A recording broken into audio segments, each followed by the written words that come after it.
to have a hedge around there where Palestinians are limited in going and coming. I hear what you're saying. Right. And that is containment. Correct. For whatever reason Israel's doing it. I call it Gaza concentration camp. Who better to know about a concentration camp than a Holocaust survivor?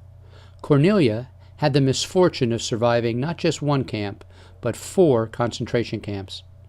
How sad we have to remind the world what a concentration camp is. I was in 4 concentration camps. I was already widow.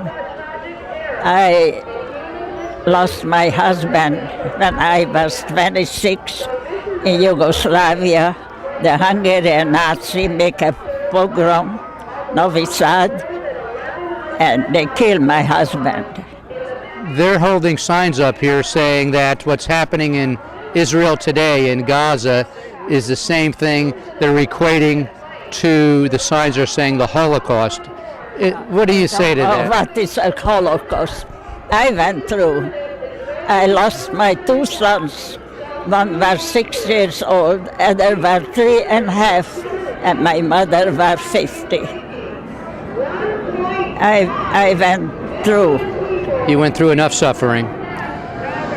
Suffering. They don't know what is a concentration camp. I'd like to know if any of these protesters ever walked through the Holocaust Museum firsthand, where Hitler stripped Jews of their clothes, stripped them of their name, stripped them of their dignity, and reduced them to a number tattooed on their arm, then systematically set forth to kill every one of them, just for being a Jew. It wasn't adding up, demonizing Israel.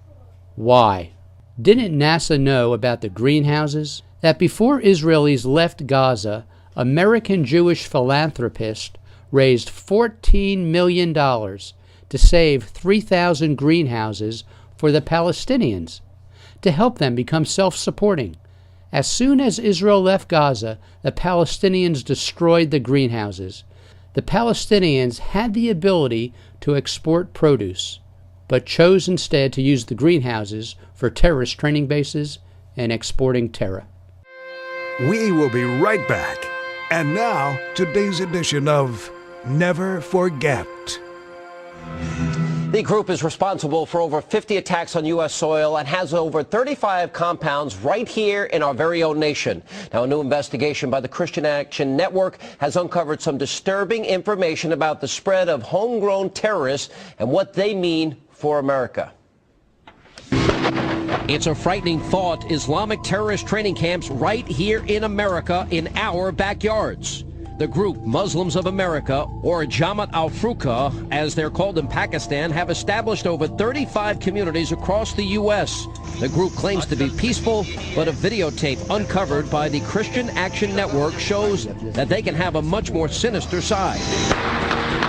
The video, called The Soldiers of Allah, features Sheikh Mubarak Ali Ghanali, the mastermind and the leader of the group here in the U.S. We are establishing training camps. You can reach us, at Royal Open University offices in upstate New York, or in Canada, or in Michigan, or in South Carolina, or in Pakistan, wherever we are, you can reach us. The tape goes on to teach Golani's American followers tactics in guerrilla warfare, including scaling mountains, subduing enemies, murdering guards, hijacking cars, kidnapping, weapons training, and setting off explosives. Golani is a Pakistani national best known for allegedly setting up journalist Daniel Pearl in 2002. Pearl was on the way to meet with him when he was abducted and eventually gruesomely beheaded. Armed with the, quote, Soldier of Allah training video and a history of Golani's terrorist rhetoric, investigators went to several of the compounds to confront his followers. You are a liar and you're a liar. Don't say another word. Understand? They were met with denial, hostility, and in some cases even violence. Clearly looks like either knife holes or bullet holes. And the question remains, why have these communities been left to flourish here in the U.S.? And is it only a matter of time before this anger spills on over into a violent incident? And Martin Moyer now joins us. 35 facilities in the U.S. Tell me this is not true, and how does this continue to exist? Well, there's 35 compounds, villages, communities that Sheikh Jilani has inside the United States. They range anywhere from the east coast of New York, South Carolina to the West Coast, Seattle, Washington, Hancock, New York, down to Texas. Knowing the extremism that you're talking about, that he advocates here, and this is not in dispute, correct? No, it's not in dispute. Then why would the United States government allow these facilities to stay open? Well, we spent 2.5 years investigating this group, and during that time we interviewed law enforcement about why these groups, why these facilities are allowed to exist in the United States. We got a host of reasons, but the number one reason is they are protected by the U.S. Constitution and they are protected by state constitutions. That was today's edition of Never Forget. The Israeli propaganda tries to project the Palestinians as being terrorists, people who don't appreciate life, they just want to kill Israel. Israel is being threatened. Reality is the opposite. Sorry, my Palestinian friend, but that is a lie. The fact is, Israel only fears your Palestinian people who love death more than life. Like the 140 homicide bombers who took the lives of 540 Israelis over the past years.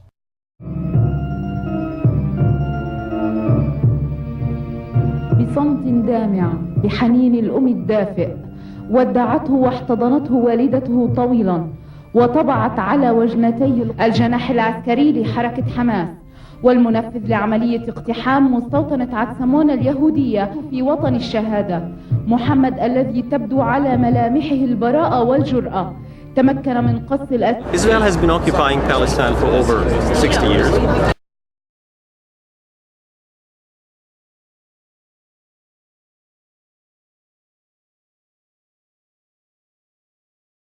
Israel has made over 8 million Palestinians dispersed around the world as refugees. Prior to the State of Israel, there were Arab Palestinians and Jewish Palestinians on the same land. The day after Israel became a sovereign nation, the surrounding Arab nations ordered the Arab Palestinians to leave Israel so the surrounding Arab nations could attack Israel and push her into the sea, and then split the spoils of the land. So Israel is declared a nation, and immediately Israel is embattled in her war of independence. Obviously, Israel miraculously won that war of independence, to the dismay of the Arab neighbors. But guess what became of the Arab Palestinian people that did not leave Israel when beckoned by the surrounding Arab leaders?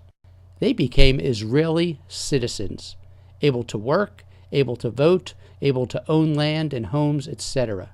What became of the Arab Palestinians that left the land to attack Israel? They are today's Palestinians, refugees, because her own people, her own Arab nations, won't absorb them back into the land and give them rights. Why? Because they're being used as pawns, as we see today in Gaza. Israelis are not doing a crime. Our soldiers are fighting so that every child and every Jew can have a state and a country that has been ours for 60 years. They haven't accepted that, and that's where the problem is. The minute they accept that Israel is here to stay and for 60 years has been a country for Jews, for Muslims, for Christians, open society, a democracy. That's what Israel is, and that's what we're protesting to get this message across, and not the lies that they're trying to fabricate and the lies that they're telling everyone.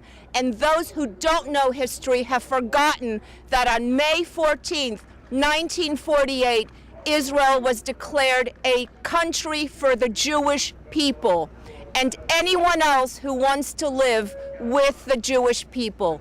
They don't want to live with the Jewish people. That's the first problem. I think Daniel Finkelstein, a second-generation Holocaust survivor, quoted in the Times, speaks for the Israeli mind. For there can be peace and prosperity at the smallest of prices. The Palestinians need only to say that they will allow Israel to exist in peace. They need only to say this tiny thing and mean it. And there is pretty much nothing they cannot have.